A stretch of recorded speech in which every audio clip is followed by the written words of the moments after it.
உங்களுக்கு வந்து ஒரு ஆசிரியர் ஆகணும் அப்படிங்கிற ஒரு இன்ட்ரெஸ்ட் இருக்கு. ஒரு இடத்துல போயிட்டு நீங்க ஒரு பெரிய நிலைப்பாடுக்கு வரணும், உங்களை எல்லாரும் மதிக்கக்கூடிய இடத்துக்கு நீங்க வரணுங்கிற ஆசை இருக்கலாம். ஆனா அது நடக்காது இருக்கே அப்படிங்கிற கவலை உங்களுக்குள்ள இருக்கலாம்.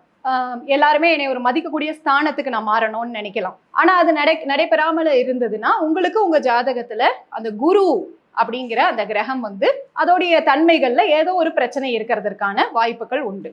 அதற்கான முதல் பரிகாரமே நீங்க வந்து குருமார்களை மதிக்கணும். அது ஸ்கூலா இருக்கலாம், காலேஜா இருக்கலாம், அவங்கள மதிக்க கத்துக்கணும். ஃபர்ஸ்ட் பரிகாரம் அதுதான். அடுத்தபடியா பார்த்தோம்னா நீங்க வந்து எப்பயுமே குருனா உங்களுக்கு வந்து மஞ்சள் நிறம்.